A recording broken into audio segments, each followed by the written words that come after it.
Hello বন্ধুরা, আশা করি তোমরা সকলে ভালো আছো আর ভালো মতো পড়াশোনা করছো। আমি আজ বাড়িতে না থাকার জন্য ভিডিও দিতে পারিনি।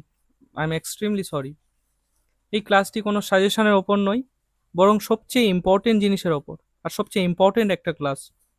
আজ আমরা দেখে নিব কি করে 90%-এর বেশি অথবা এসজিপিএতে 9.5-এর বেশি স্কোর করা যায়।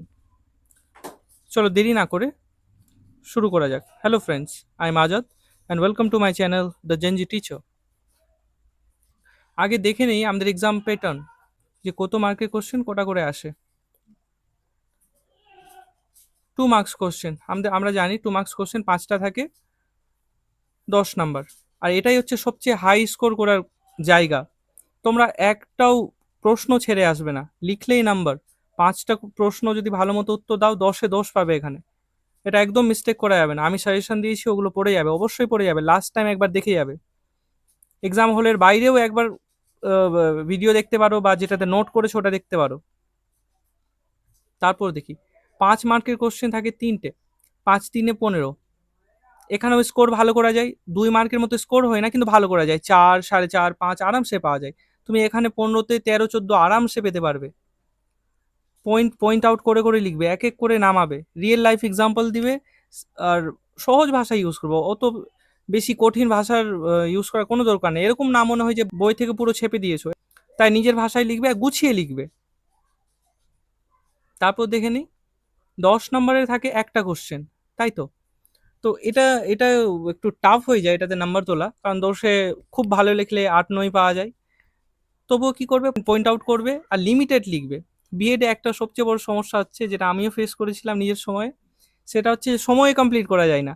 আমরা 5 মার্কের গুলো এত বড় করে দেই, বা এত সময় নিয়ে নেই যে 10 মার্ক লেখার সময় থাকে না। একদমই এরকম করবে না, লিমিটেড উত্তর লিখবে। মানে খাতা দিয়েছে, পেজ অনেক আছে, তাই বলে যে পুরো ভরতে হবে সেরকম কোনো ব্যাপার নেই। ভালো মতো লিখবে, গুছিয়ে লিখবে। তো সবচেয়ে হাই স্কোরিং জায়গা হচ্ছে এই 2 মার্কস কোশ্চেন, এখানে 10-এ 10 আসবে। 5 মার্কের কোশ্চেনও স্কোর করা যায় ভালো। 10 মার্কসেও অতটা না হলেও কি ভালো স্কোর করতে পারে, ভালো মতো লিখলে 8 9 আরামসে পাবে। হ্যাঁ, যেটা বুলেট পয়েন্ট দিতে ভুলবে না, এমনকি 2 মার্কস কোশ্চেনও বুলেট পয়েন্ট রাখবে। রাইট, বুলেট পয়েন্ট ছাড়া উত্তর লেখা যায় না। মানে লিখলেও তুমি মার্কস কম পাবে। নিজের এক্সপিরিয়েন্স থেকে বলছি, আমি কম লিখেছি উত্তর, কিন্তু বুলেট পয়েন্ট দিয়ে লিখেছি, ভালো স্কোর হয়েছে। 5 মার্কসের ক্ষেত্রেও বুলেট পয়েন্ট ইউজ করবে, 10 মার্কসের ক্ষেত্রে তো বেশি ইউজ করবে।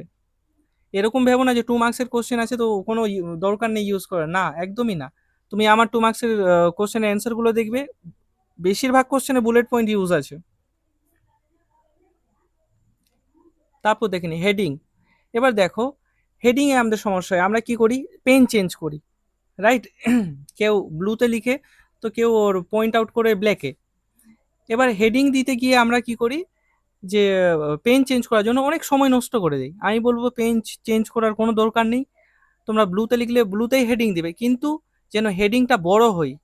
তুমি যে উত্তরটা নামাচ্ছ, হেডিংটা উত্তরের চেয়ে বড় হবে। ভালো মতো শুনে নাও, আমি যেটা বলছি জাস্ট ওটাই ফলো করো, এর চেয়ে বেশি কিছু করার দরকার নেই। তারপর তুমি রেজাল্টে নিজে বুঝতে পারবে। আর কাটাকুটি কম করবে, ফ্রেশ রাখবে খাতা।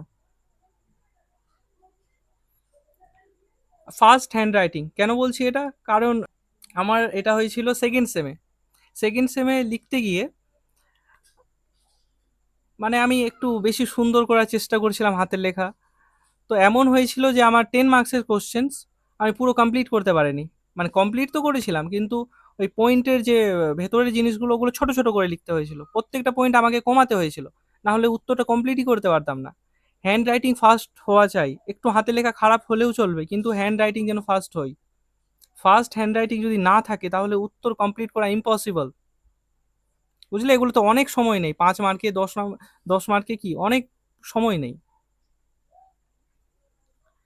যদি কোনো প্রশ্ন অজানা থাকে তাহলে কি করবে, যদি কোনো প্রশ্ন এই এই জিনিসটা দেখবে, এই জিনিসটা অনেকে বলে, আমাকেও বলেছিল আমার সিনিয়রগুলো, যে যেগুলো তোমরা পারো আগে সেগুলো লিখে নিবে। যেমন ধরো যে 2 মার্কের 4টা পারলো লিখে নিল, তারপরে 5 মার্কের দুটো পারলো লিখে নিল, তারপরে 10 নম্বরের পারলো লিখে নিল, তারপরে যেগুলো পারলো না ওগুলো লিখলো।